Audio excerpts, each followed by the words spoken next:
warahmatullahi wabarakatuh.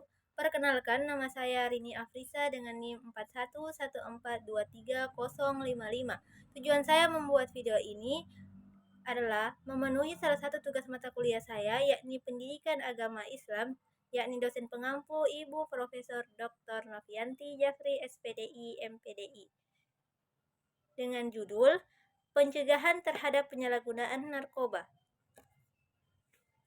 Baik, yang pertama itu pencegahan terhadap penyalahgunaan narkoba. Pencegahan narkoba adalah upaya untuk mengurangi permintaan dan kebutuhan gelap narkoba. Upaya ini dilakukan dengan meningkatkan pengetahuan, kesadaran, dan kewaspadaan masyarakat terhadap bahaya narkoba. Pencegahan narkoba dapat dilakukan melalui pendekatan, baik pendekatan individu, keluarga, masyarakat, maupun kebijakan dasar teori pencegahan narkoba.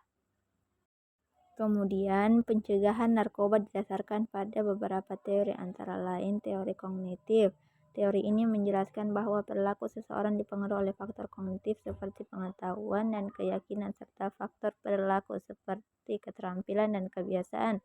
Pencegahan narkoba didasarkan pada teori ini bertujuan untuk meningkatkan pengetahuan dan pemahaman masyarakat tentang upaya narkoba, serta meningkatkan keterampilan dan kebiasaan hidup sehat yang dapat pencegahan penyalahgunaan narkoba. Kemudian yang kedua, teori sosial kognitif. Teori ini menjelaskan bahwa perilaku seseorang dipengaruhi oleh faktor lingkungan seperti keluarga, teman sebaya, dan lingkungan sosial.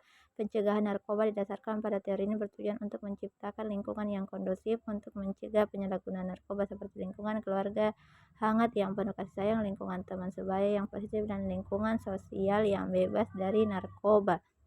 Kemudian yang ketiga itu dampak penyalahgunaan narkoba. Dampak penyalahgunaan narkoba dapat dibagi menjadi dua, yaitu dampak individual dan dampak sosial. Dampak individual penyalahgunaan narkoba meliputi dampak fisik, psikis, dan sosial. Dampak psikis penyalahgunaan narkoba meliputi gangguan kesehatan seperti gangguan sistem saraf, gangguan sistem pernafasan, gangguan sistem pencernaan, dan gangguan lain sebagainya.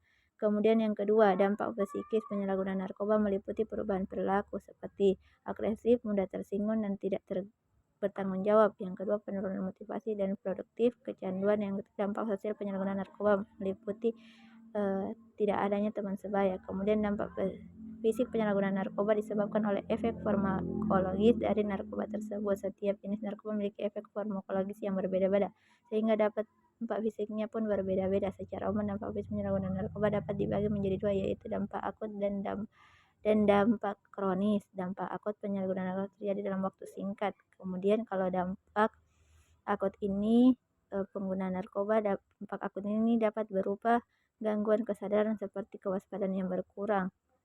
Yang kedua, gangguan sistem saraf seperti kejang-kejang, halusinasi, dan psikosis. Dan yang ketiga itu gangguan sistem pernafasan seperti sesak nafas dan henti nafas. Kemudian yang ketiga itu yang terakhir itu adalah kesimpulan. Pencegahan narkoba adalah upaya penting untuk mengurangi permintaan dan kebutuhan gelap narkoba. Pencegahan narkoba dapat dilakukan melalui berbagai pendekatan, baik pendekatan individu, keluarga, masyarakat, maupun kebijakan. Dasar teori pencegahan narkoba didasarkan pada beberapa teori, antara lain teori kognitif, perilaku, dan teori sosial kognitif, dan teori ekologis. Mungkin hanya itu yang sempat saya sampaikan. Lebih dan kurangnya mohon dimaafkan. Wabillahi taufiq wal hidayah. Wassalamualaikum warahmatullahi wabarakatuh.